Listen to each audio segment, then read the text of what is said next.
It's time for RealAg Radio on Rural Radio Channel 147 on Sirius XM.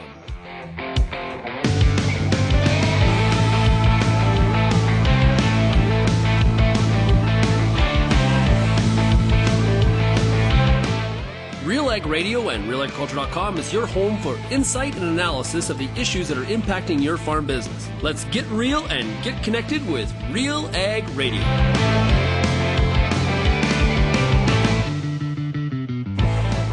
Welcome to RealAg Radio here on Rural Radio 147, Sirius XM. Shaun Haney, your host here on this Monday edition of the show. Hey, thanks so much, everybody, for making RealAg Radio and Rural Radio 147 a big part of your workday. And a big shout out to everybody listening out there on the RealAg Radio podcast. Well, I'm broadcasting today from Halifax, Nova Scotia. Yes, it is great to be in the Maritimes. Such a cool experience yesterday. Got into town middle of the afternoon and get to my hotel right on the harbor front here. And I've actually never been to Halifax before, so really kind of excited to walk around and see some of the sights, except for the sideways rain like we were in Scotland that was pasting everybody as they're walking around in toques and winter coats here in the beginning of June. And there was a huge sail GP race that was happening in the harbor front. I actually could see it from my hotel room.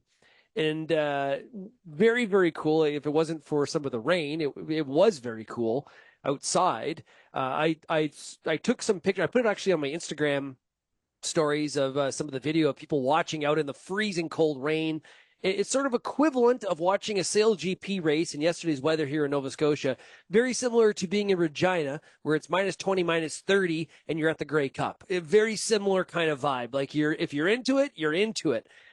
In the pub, in the hotel, it was really cool because everybody is watching it on TV, and they put graphics up so you can actually see the track that they are trying to follow. Very, very cool stuff. Teams from all over the world were here. Italy and Spain, Canada, of course, Great Britain. I actually have no idea who won. You could, maybe the Spaniards, I'm not really sure. But it was very neat. And lots of different parties happening at some of the different pubs watching the sail race. Big day yesterday in Halifax, Nova Scotia. Today, it's Agronomic Monday. Looking forward to it. We'll be joined today by Peter P. Johnson, of course, like always. We're going to get a bit of an agronomic update from him, see what he is up to. We're also going to have an excerpt from our Pests and Predator podcast. We've got Haley Catton and Emma Stevens, and we're going to talk about some research that was done looking at farmers' perspectives on beneficial insects. Of course, those beneficial insects, they are working for you for free. So we'll find out some data from those two ladies. We're also going to hear today in a product spotlight about FCL's BINLogic. We'll be joined by Kimball Lischynski to be with us here today as well. And we'll also have time for the top ag news stories of the day, of course. If you have any feedback on today's program, you can always send me an email, shaney@realagriculture.com. You can find us across all the different social media platforms. You're also more than welcome to call the RealAg feedback line. That number is 855-776-6147. Please keep that feedback coming. Love to hear it. Make sure you do not miss the agronomist tonight. They're talking about sclerotinia and white mold. Okay, so we're impacting canola and soybeans. So there's lots of content, lots of discussion here for anybody, no matter where you're farming in Canada or the United States. You're going to want to tune in 8 o'clock Eastern, 7 o'clock Central, and you can watch it on the Real Agriculture YouTube channel, or you can find it at realagriculture.com/live as well. So don't miss that. Lindsay Smith is the host. You can also get CCA and CU credits as well. So don't miss that tonight, okay? You can also download the podcast, The Agronomist, as well. Great show, great audience, lots of participation in the live chat. It is always a ton of fun.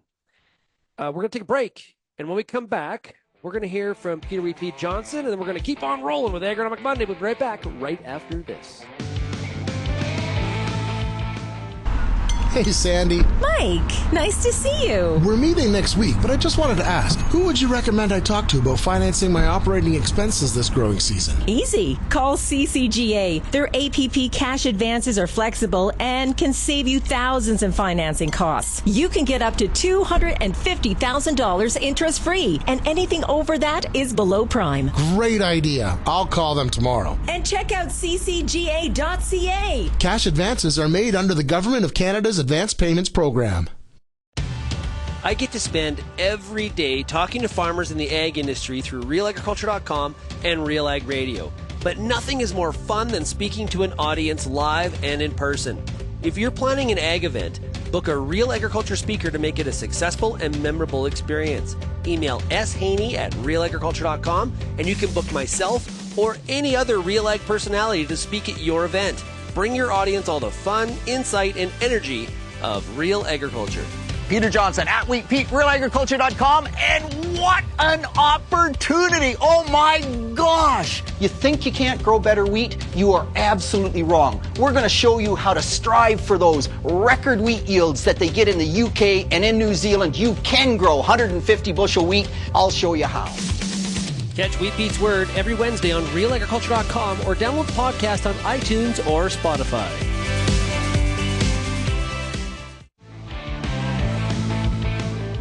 And welcome back to RealAg Radio here on Agronomic Monday. You know, you deal with many uncertainties on your farm. Managing risk should not be one of them. MMP's ag team specializes in risk management. Visit mmp.ca to learn how you can stay ahead of the game and plan for the unknown. That is mmp.ca. Well, let's bring him in. He's out scouting fields. It is Pete Johnson. Hey, Pete, how's it going? Yeah, it's going awesome, Shaun. Although it rained again, we're too wet in many parts of Ontario. Growers that basically have no seed in the ground on some of the heavy clay soils, and some. It's just summertime. If you're in the rain zone, you're in the rain zone. So one grower, Nature Nut Nick, another inch over the weekend. He's pulled the plug on corn. No longer going to try to plant corn, and we do have till June the 15th, but it's just so wet, and that heavy clay soil takes so long to dry out that people are getting pretty darn frustrated. Well, I'm out in Halifax, Nova Scotia today, and yesterday it was raining straight sideways, and people were out there in winter coats and toques. It was like not something from the beginning of June. It felt like I was in March. It was just, it's real, just wet and cold. Well, we dodged that bullet last week, Shaun. We had temperatures down around 2 or 3 degrees, even some at 1 degree Celsius, some frost on rooftops and whatnot. And the wheat had just pollinated or was just pollinating. If we had got freezing temperatures, we'd have been having a totally different conversation. We dodged that bullet, thankfully. But yeah, it was cold last week. We're nice this week. It's kind of seasonal here that, low 20s to mid 20s, but yeah. You're in the field all day, walking fields. You're building up an appetite. Are you somebody that has your lunch done by 9:30? No, I don't, because mostly until about 11 a.m. I'm so busy on the phone, I don't have time to eat anything. And then I get done on the phone about 11 or something like that, and then it's cracking up the lunch pail because I'm starving, baby. I'm just starving. I'm a have it done by 9:30 kind of person. I have to hide my lunch on myself. Too funny. Yeah. Get a bigger lunch pail. That's all. Bring more lunch. Yeah, that's true. That is true. Okay. Western Canada, though, we've seen, good amounts of moisture in different parts. I would say, Matt, I was talking to Kelvin on Friday. He's in Altona, and he was mentioning, if you look at the moisture map for Manitoba, the entire province is kind of at an okay point. We're almost crossing that situation where it's you can turn the tap off for not the whole summer, Mother Nature, but at least for a little bit here. People want to get kind of wrapped up and done. Some people aren't actually done seeding. And same thing in Alberta and Saskatchewan, except it's a little bit more spottier. You talk to somebody and they're like, oh yeah, we're really good. And then somebody a half hour away saying we kind of missed some of these storms and we're okay, but in 2 weeks, we're going to need some more moisture. all I know is, Pete, we're in a much better situation in Western Canada than we were this time last year. There's just no question about that. Yeah, 10,000%. And the challenge, of course, for some of Western Canada is it's June now, right, Shaun? We've flipped the calendar. Yeah. And so if you're not done seeding, you're starting to run out of season to finish some of the crops. So you need to get it done. At least here in Ontario, we're too wet, but most of the too wet areas can still plant soybeans, well into June. So we're not out of that window. A little bit different story in Western Canada, but thank goodness you got rainfall, because wouldn't have this been like year 5 of the drought? Haven't you had 4 relatively dry? Yeah, depending on where you are. Yeah, in southern Alberta, southwestern Saskatchewan, for sure. Yeah, absolutely. Like it makes me think, I think it was 2022 in Manitoba. We had come off the drought in 21. 22 in Manitoba was a very wet spring. It was kind of like now where people were putting seed in the ground in June, but that year we had great yields because we had a really open fall. Right. And so now I think people start to, you're feeling okay about the moisture, but we got to complete seeding. And hopefully by the end of this week, a lot of it is wrapped up. But you have to now be thinking, okay, wet fall, please. Or sorry, not wet fall, open fall. We never want a wet fall. What am I talking about? No. We want an open, beautiful fall for these crops to finish and for harvest to get complete. An early frost would definitely, in a late season like this, would definitely be detrimental for sure. Hey, last week I mentioned stripe rust, and you've been learning a lot about stripe rust here in the last number of weeks as growers continue to be faced with in some areas. Yeah, and so we know, Shaun, that stripe rust moves fast, but oh my gosh, like it just moves unbelievably fast. Going from fields where you can hardly find it to the field being totally infected, 80% of the flag leaves with at least one lesion on them in 4 days. It's just incredible. But what's really been cool to me is 2 things. One, some fields where we got caught, the head scab fungicide, the T3 fungicide to protect against fusarium, was 7 or 10 days away. And we knew we had pretty significant stripe rust pressure. And you kind of go, gosh, what's the right management? Do I go spray that stripe rust and stop it and then come back in, or do I just wait for the T3 fungicide? We have learned hands down, you get yourself an effective triazole fungicide and you spray immediately, because they stop it so fast. And then it's done. If you don't do that, 4 days later, you come back to spray the T3 fungicide, and it's like, oh my gosh, what has happened here? The field is just yellow. So we really learned that you cannot wait to stop it. The other thing that I've been really impressed with is the genetics. Man, if a variety has good tolerance, we have side-by-sides where a susceptible variety is just polluted. In one case, an organic farmer couldn't spray, and the field was yellow. The other half of the field was a tolerant variety, and you could barely find a lesion at all. So genetics are playing a huge role. One of the challenges, of course, is that a couple of the varieties that are newer, that we weren't 100% sure, have turned out to be less tolerant than we thought, and so they're getting it worse than we expected. But again, that's just new varieties. It's part of the learning process. But wow, genetics make a way, like the genetic tolerance is holding way better than I expected. Interesting. Hey, I got a couple questions from the audience, and thinking about, because we have had quite a bit of moisture, and this is a question from Saskatchewan. Okay, so. But you can apply this in other geographies. Have the wheat in, or it could be any crop, I guess. Nitrogen, put it in at seeding time, or in the spring here. Worried about how wet it's been. Worried about some leaching. How late can I add some more? What are some of the staging questions as it goes with that? Yeah, so and actually, Shaun, I also earlier on had a similar question out of, I think it was Manitoba, but the grower had put some map down with the seed, and was expecting to come back in with his first shot and just too much water and wondering how long did he have. And so that initial stuff, you really have until kind of the 3 to 4 leaf stage. Wheat doesn't tiller till the 3 to 4 leaf stage. By the time we hit 5 leaves, you really need at least half your nitrogen on to support that tillering, because spring wheat doesn't tiller like winter wheat does or like barley does, but we still need tillers. So you can't short that crop early. You need it to tiller. But the real high demand comes when we hit stem elongation. And so that's, you know, growth stage 31 or 30, when the leaves sort of change. They're sort of prostrate, then they go upright, and then that stem starts to elongate. That's when the big demand comes. And if you have no nitrogen on by that stage, then you are really hurting yield.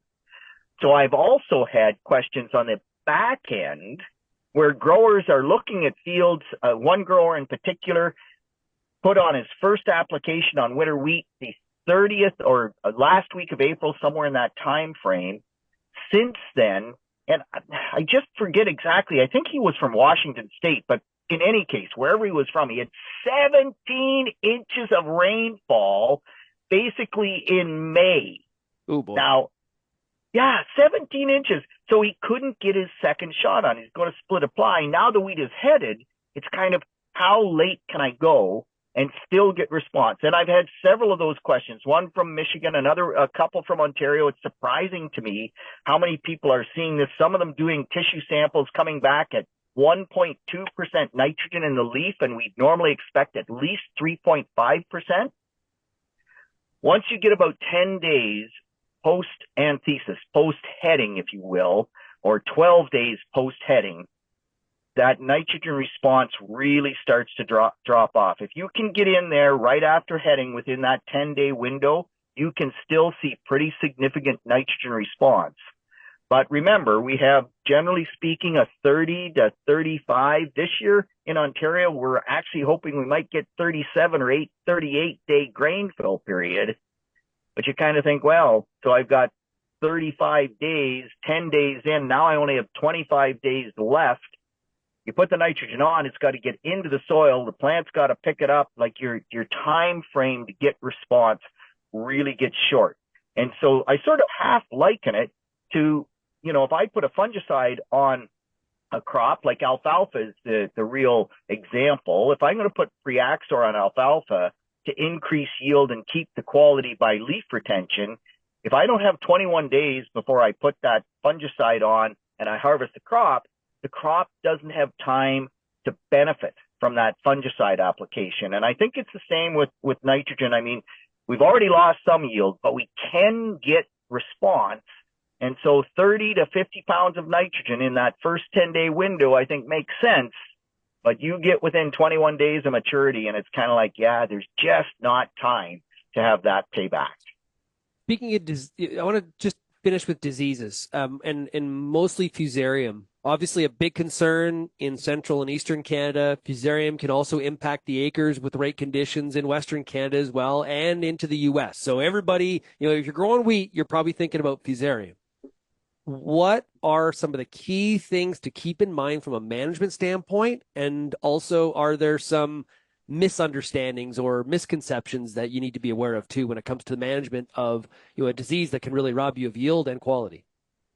Yeah, so they're already reporting some significant Fusarium infection in Kentucky. Phil Needham is finding quite a bit in Kentucky. The risk in Ontario is through the roof. We had fog in some areas of Ontario till 11 o'clock this morning. If I go back to 1996, that's when we had the Fusarium disaster, and we had 10 days where every other day or 7 of the 10 days was foggy after anthesis. So lots of moisture, lots of risk. Get it sprayed. And so some of the misconceptions are that you have to hit the perfect window. Our new fungicides, you don't have to hit the perfect window.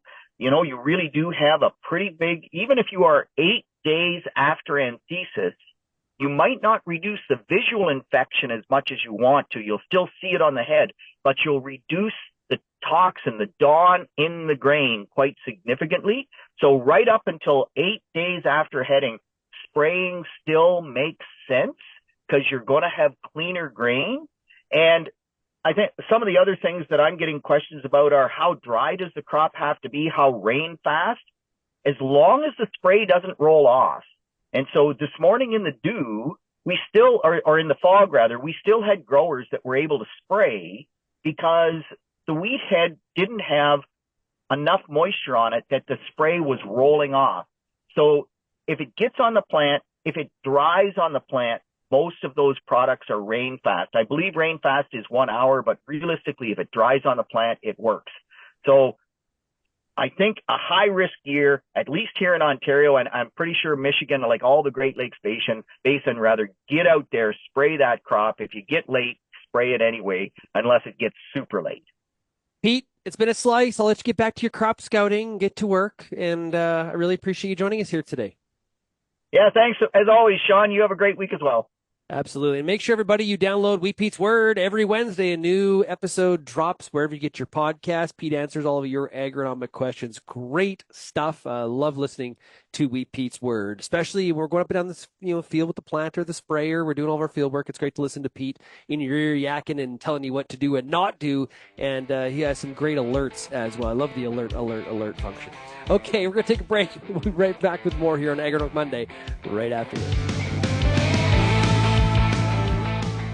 Join us for the Canadian Beef Industry Conference, August 19th to 22nd in Saskatoon, Saskatchewan. Spend time networking on the trade show floor, hear from keynote speakers, and take in breakout sessions designed to increase profit, manage your rangeland, and navigate trends. Get up close to advanced techniques and hands-on demos, and kicking it all off is Lamley's Bull event. Proud, sustainable, and innovative, we are beef. Registration is now open. Visit CanadianBeefIndustryConference.com for full details and to register. Canola is more than just a pretty face in the prairie landscape. It's a big business, both here and around the world, that requires you to be informed and up to date on everything it takes to grow a successful crop. The Canola School on RealAgriculture.com has an expert library of video resources covering markets, agronomy, and more to help you grow a healthy and profitable canola crop. Visit canolaschool.com today. Brought to you by BASF Canada and Invigor Hybrid Canola.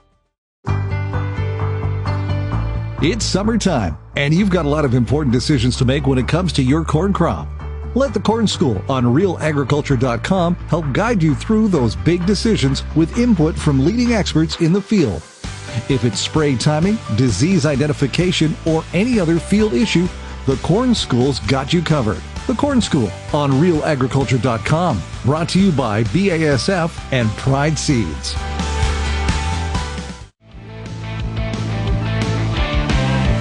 Welcome back to RealAg Radio. It's now time for a product spotlight with Federated Co-op. And we're joined right now by Kimball Lischynski. He is a senior manager for ag equipment with Federated Co-op Limited. Hey, Kimball, welcome to the show. Well, thank you very much, Shaun. How are you? I'm doing really good. Okay, so Kimball, now this is pretty cool here. We got a new product, BINLogic it's called. What made you think at Federated Co-op that there's a need in the market for a new grain monitoring solution? Well, as you know, Shaun, grain monitoring's been around for many years, 10 plus years. And it's evolved itself to be a really reliable product and a great solution for our farm customers, securing the products in their bins. But along the way, it's turned out to be a pretty detailed product, and you need to know the details of it in order to sell it, to buy it, to use it and install it. So you needed that really in-depth product knowledge. And we thought along the way, there's got to be a better way of doing this. So we approached some of the product experts that we thought would really help us along in defining and developing a better, simpler solution for our farm customers. Now, when we think about BINLogic, what are the main advantages of BINLogic? BINLogic comes in two units. There's a handheld unit and a wireless unit. One of the biggest advantages we have is that both of those units run on the same platform. So they use the same app to see the data for the farm customers. Now, when you think of the wireless unit specifically, this is where we really differentiate in the market, in that it's so simple that we've combined what used to be 2 units in the legacy systems, and combined them into one. So we made it simple for the farm customer in that when they want to monitor 1 bin, they buy 1 unit. When they want to monitor 10 bins, they buy 10 units. So it's very simple for the farm customer to understand the system, and the installation process is equally as simple because you're just setting up this one system per bin. On top of that, each unit is solar powered, so you don't have to worry about getting line power to your bins at all. You can place these units anywhere in Western Canada as long as there's a reasonably good cell signal in the area. And lastly, the pricing structure. These other systems that are in the market, they take so much money upfront to buy the actual products. And with our systems, we got rid of that ownership of the wireless, and we switched it completely to a subscription-based model. So the farmers they're always covered by that subscription. So if the unit ever fails, they've got that backup. They can always go back and get an updated unit whenever they need to. Yeah, upfront costs are a major barrier to farmers participating in new innovative products. So this is definitely a lower upfront cost. So I think you're removing some of those barriers for a lot of farmers that are out there. So what type of operation is BINLogic best suited for? Like I said, this unit can be used on just about any bin, any storage unit, whether it's a hopper top bin, a smooth wall grain bin, and even the flat bottom bins up to 48-foot diameter. So it's really flexible that way. I think that the best farm customer that we're looking for right now is that small to medium sized farm customer where they've got bin yards kind of scattered all over the place, and they want to choose which bins they want to monitor. And the solar powered unit that they could place anywhere in outside bin yards, I think that's probably the best operations that we're looking for right now. So Kimball, what kind of things again are we monitoring here when it comes to the monitoring? We're talking solely grain, so cereals, oil seeds, anything that comes off the land right now. And the characteristics like moisture levels and things like that? That's right. We've got temperature and moisture that we're monitoring. So anything that's happening inside the bin from a temperature and moisture standpoint, we're going to be able to see that firsthand. And especially on the wireless unit, you can get the alerts set up so you're alerted right away on when something is going on in your bin, and you can take the action, whether you're going to turn your grain, turn your fans on, and make sure you're securing the value of your product. Oh, great stuff. If somebody wants more information about BINLogic, how do they find it, Kimball? The best way is to go and talk to your local co-op. They're going to be up to speed on this, and it's a new product coming out this summer, so we're really excited about getting this out into the field. Great stuff. Well, hey, Kimball, thanks a lot for joining us here today, talking about the BINLogic from Federated Co-op. Really appreciate it. Thank you very much, Shaun. You take care. We'll be right back here on RealAg Radio right after this quick break. If you only listen to RealAg Radio, you only get half the picture. For greater insight into the issues that affect farming, tune in to RealAgriculture.com. Crops, livestock, machinery, farm management, and the markets, even food and travel. Real Agriculture Online digs deeper into the topics that affect the way you work and live. So get connected today. Read, watch, and listen to the people who know at RealAgriculture.com. Choose Viatude fungicide and unleash best-in-class sclerotinia protection in canola and premium protection against white mold in soybeans. Viatude contains a powerful premix of Onmira Active and Prothioconazole. This unique combo delivers high-performance disease control, crop safety, mix compatibility, resistance management, and advanced mobility for excellent coverage and superior plant protection. Choose Viatude fungicide for stronger, more vigorous crops.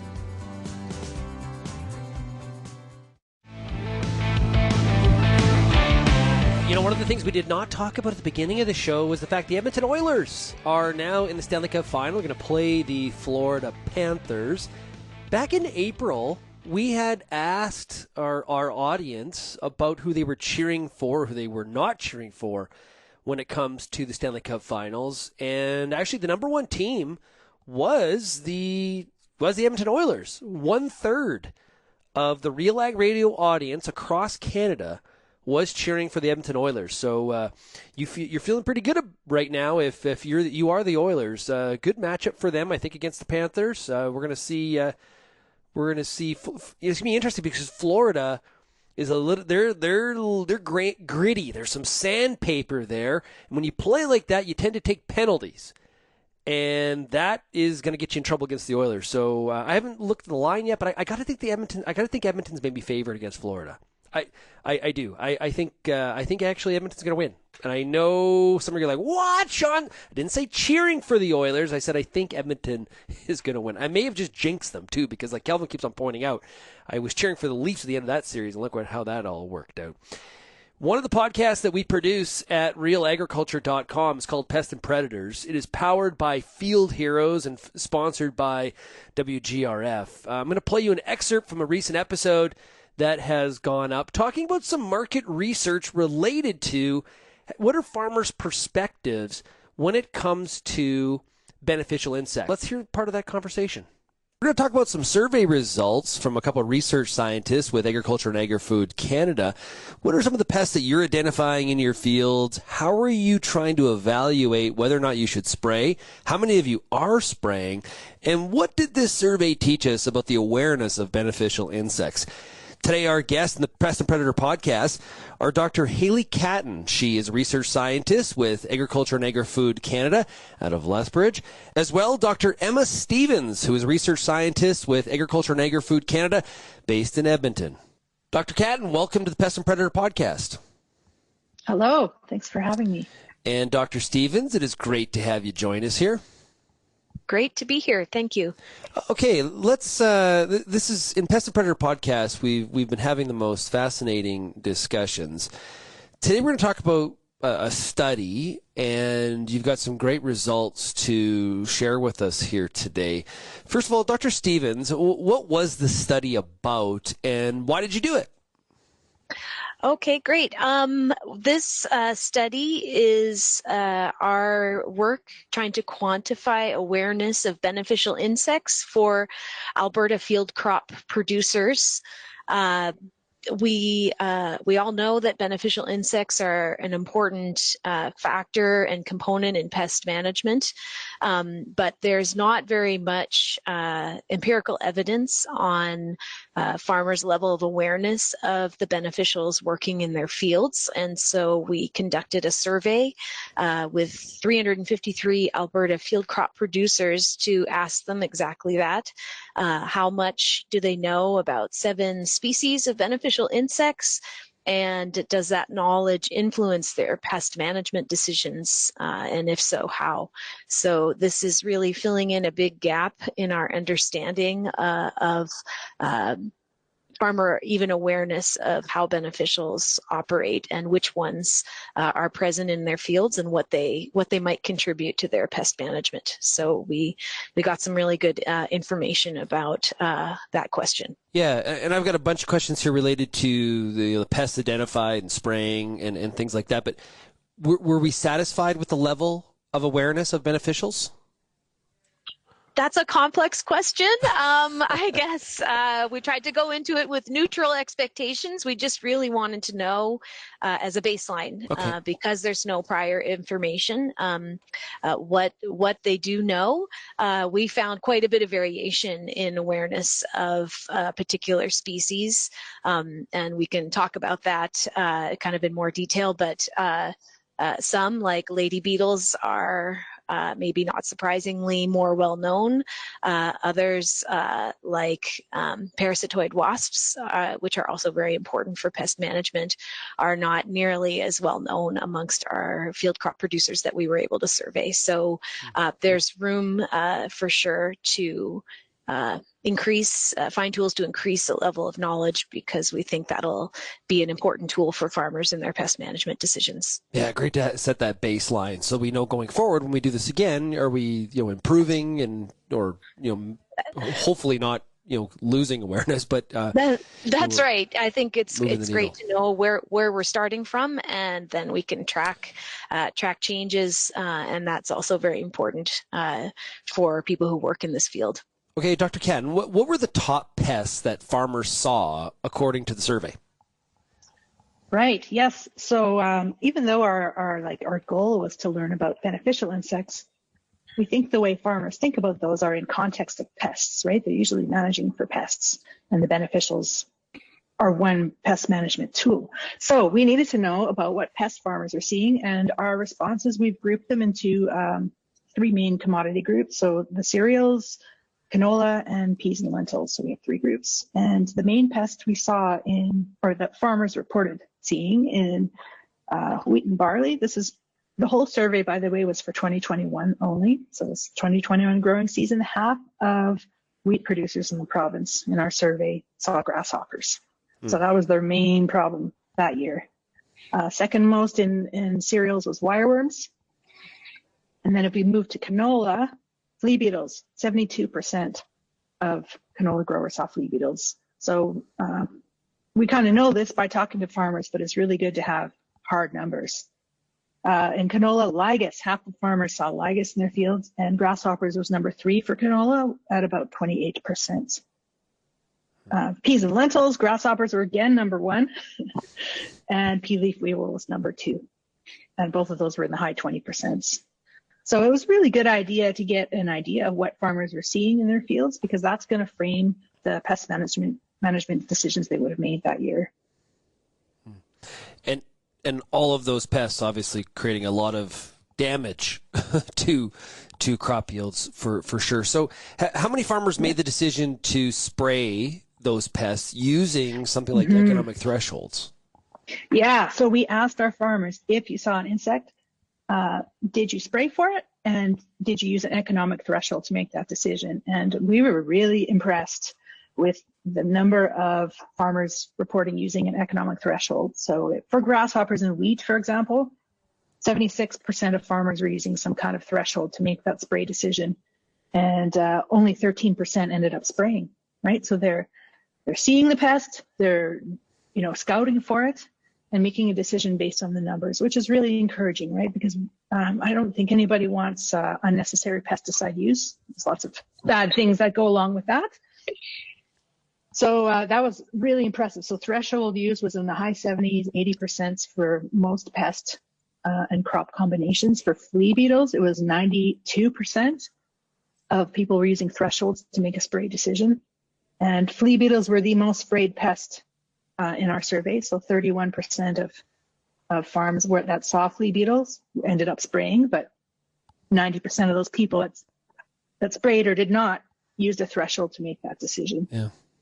So that was very encouraging. And for grasshoppers and pulses, it was 85% people using thresholds, and spray rate was pretty low at like 17%. So the threshold use percentages are high, 70s, 80s, 90s, which is awesome.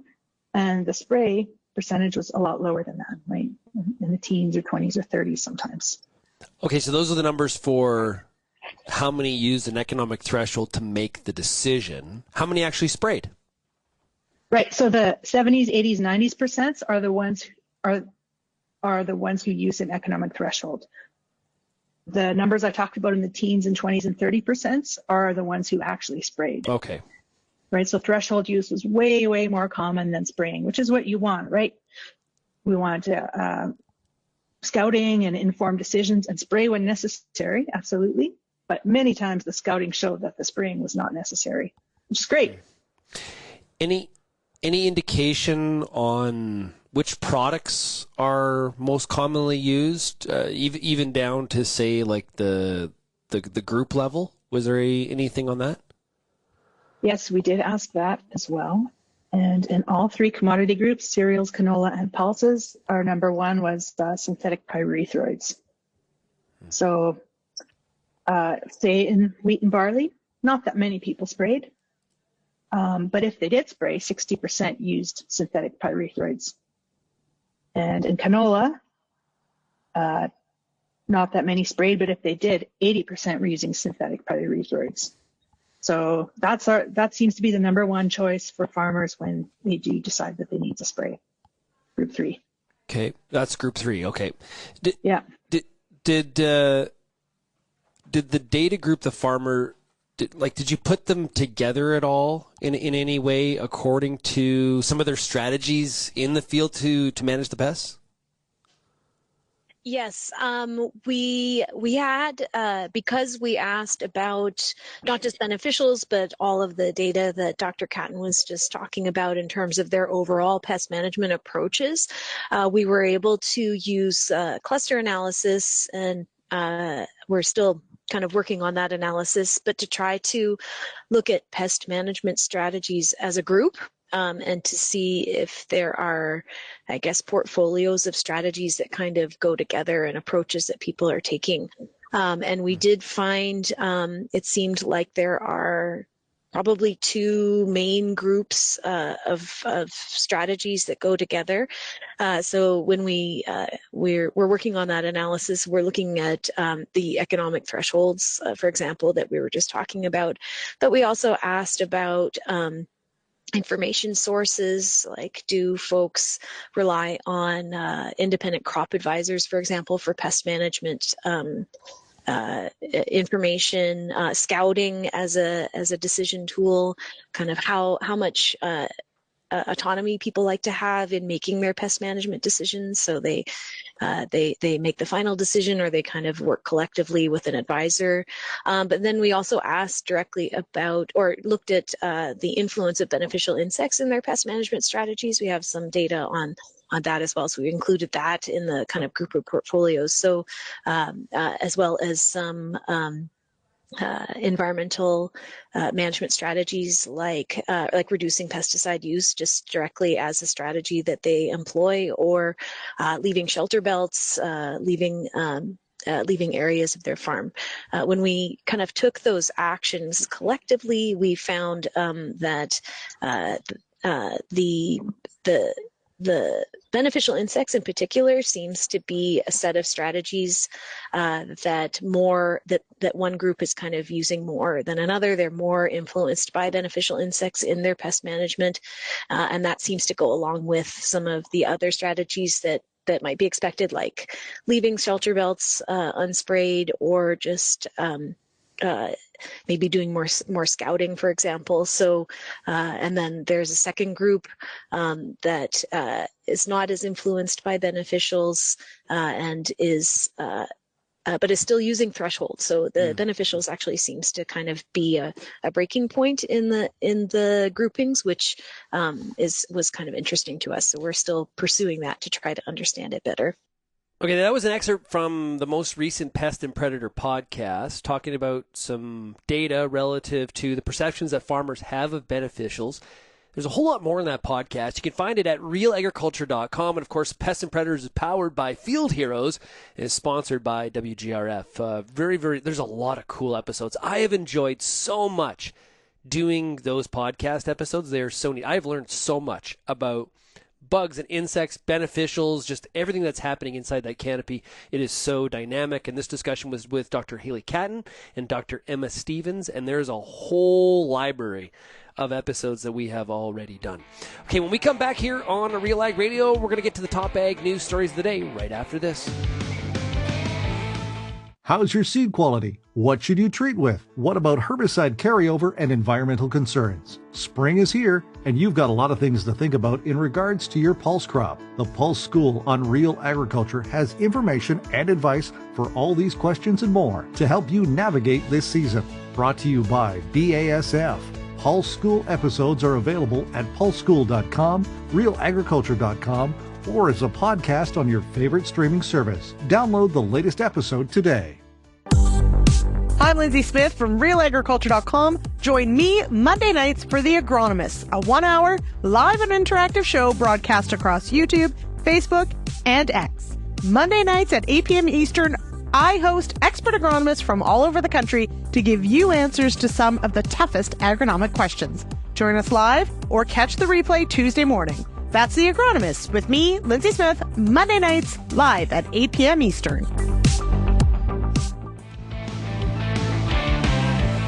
It's now time for the top ag news stories of the day here on RealAg Radio, and it is a packed Monday. Try to squeeze all this in here. So AgZone BINLogic is a grain monitoring solution designed to transform the way growers manage their grain storage with streamlined installation, subscription-based pricing, and adaptability to your farm's needs. Speak to your local co-op agro center expert today about AgZone BINLogic and see how we can help you protect your yields. Let's dig into some of the big happenings today when it comes to ag news. Up first, Mexican election. So Claudia Sheinbaum will become Mexico's first female president after winning a landslide election victory and promising to continue the work of her mentor and outgoing leader, Andrés Manuel López Obrador, whose help for the poor made him highly popular. Former Mexico City Mayor Sheinbaum, who's 61, won the highest vote percentage in the history of Mexico's democracy, according to preliminary results from the Electoral Authority. Her party's victory was so extensive that markets fell on concerns that the ruling coalition would secure a congressional supermajority, which initial results suggested was possible, allowing them to pass controversial constitutional reforms such as in the energy sector unchecked. Mexico's peso lost as much as 4% against the dollar on Monday, later recovering a little bit. Be interested to see. She's also promising better relations with the United States.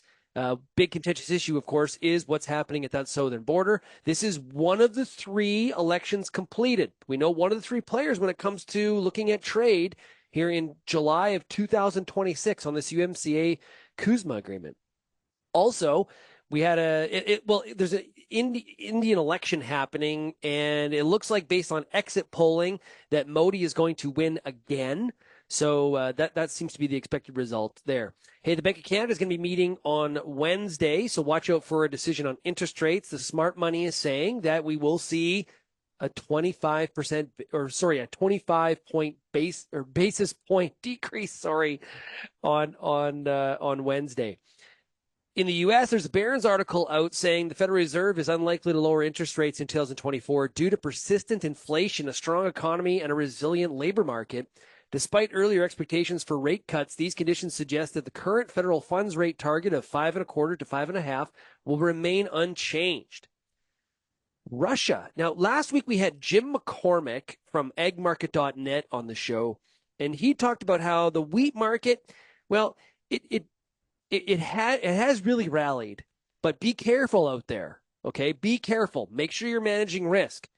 Now, if you're in the bull camp, this is going to be news that supports your argument. Russia may declare a nationwide emergency due to frost impacts by the end of the week, according to the agriculture minister there, as reported by Interfax. Cold temperatures have already caused significant crop damage, leading to local emergencies in several areas. I wonder, as a side note on this, what will the actual impact be? Could we see a situation where Russia is short of wheat?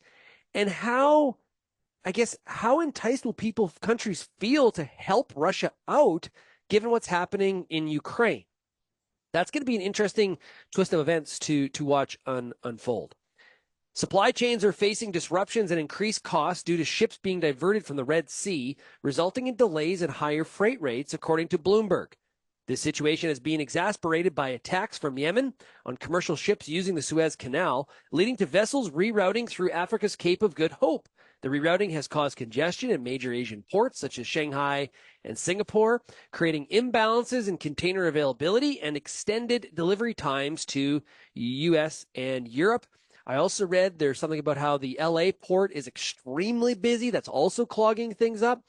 The story in Bloomberg continues by saying the increased transit times calculated by Sea Intelligence shows a nearly 40% rise to the Mediterranean from Asia and 15% to Northern Europe. The ripple effect of these delays has forced supply chain managers to place orders earlier, contributing to a decrease in on-time arrivals of container ships to around 52%.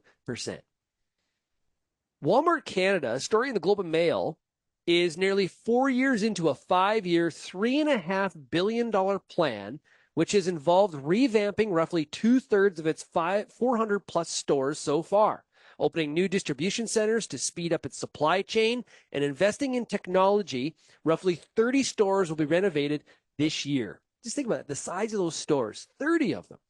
Walmart's share of the Canadian grocery market sits at about 7 to 8%. They have increased, and it's increased compared with last year. The stores perform better than average on categories such as dry goods and global goods, while it lags in areas such as meat and produce, changing that is among the Walmart senior executives' priorities. The grocery section is one important piece of the modernization, according to the company. While its profit margins are much slimmer than other categories in the store, particularly the kinds of non-essential purchases that inflation-weary consumers are cutting back on right now. It is a high-volume business. Walmart performs better than average on categories such as dry goods and global goods, like I said, and grocery shoppers visit stores more frequently, and that traffic can drive sales in other departments. Shoppers who come for their milk and bread might be more likely to pick up dog food and paper towels or be lured by a display of frying pans or coffee makers. I am such a sucker for that stuff.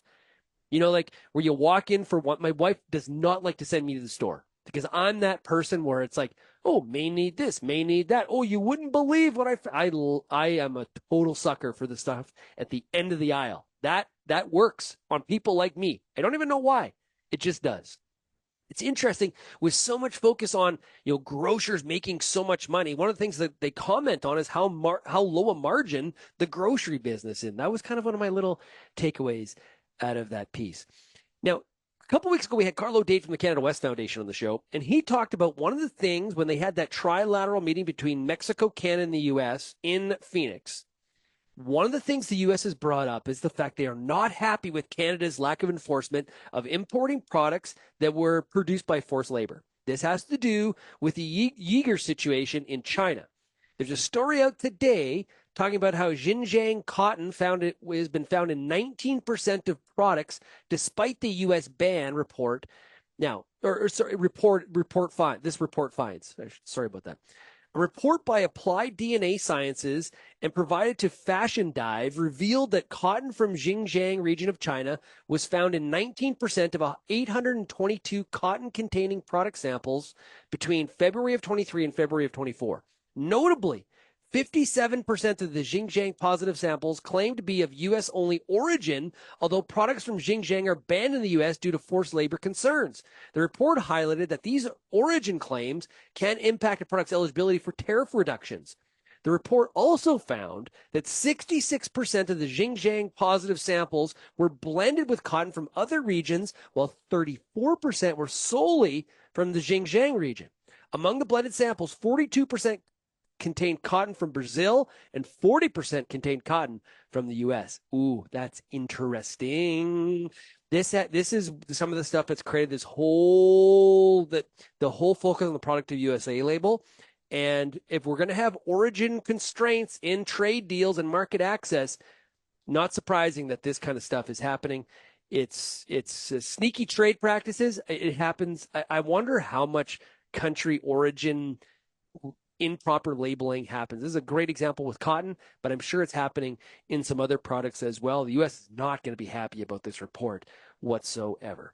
If you have any feedback on today's show, you can send me an email, shaney@realagriculture.com. You can also find us across all the social media platforms.